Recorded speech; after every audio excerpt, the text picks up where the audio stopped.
Hello, welcome back to my channel. Guess what we're celebrating today? St. Patrick's Day, one of my favorite holidays. I know, I've been saying that to all the holidays, but I'm telling you, St. Patrick is really one of my favorites. It's so much to do, so much fun, and I hope you like what I have for you today. If you're ready, let's get started. Okay, for this project, I'm gonna use a wooden box. I'm gonna use some gold coins. I'm gonna use some Easter grass. I'm gonna use, I cut out 2 clouds,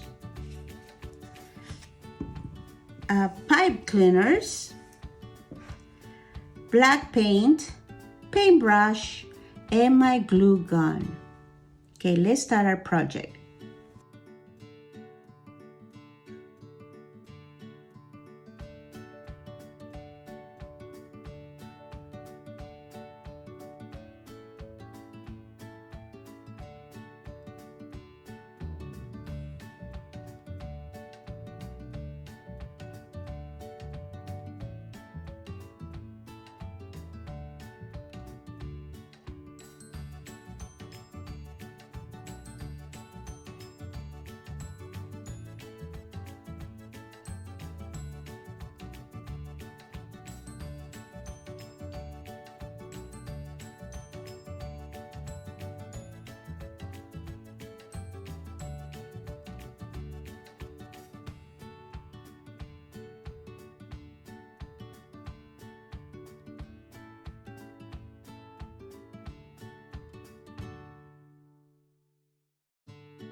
Okay, now we're gonna make a leprechaun hat.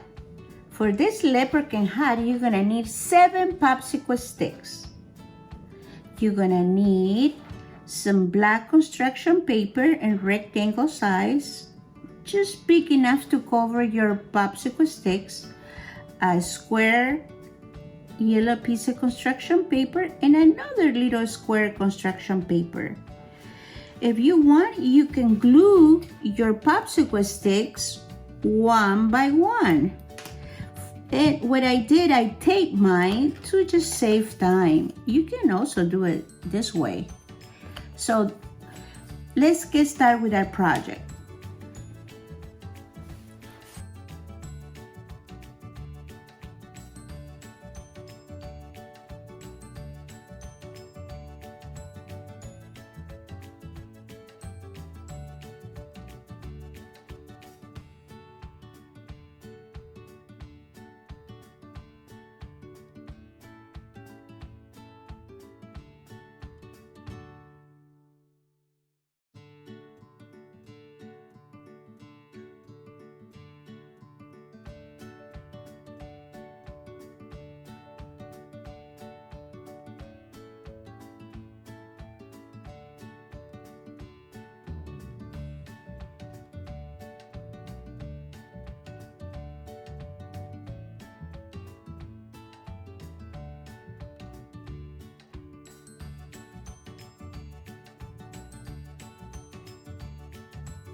We are making a rainbow. For this project, we're gonna need some construction paper with the rainbow colors. And I cut the construction paper in little strips. We're gonna need 6 cotton balls and some glue. And I found this little frame. I thought it was cute. You can use anything that you have in hand. You can use construction paper, cardboard, anything that you have in the house, you can use. So let's start our project.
Wow, that was so much fun. Happy St. Patrick's Day, everybody. See you in my next video. Bye-bye.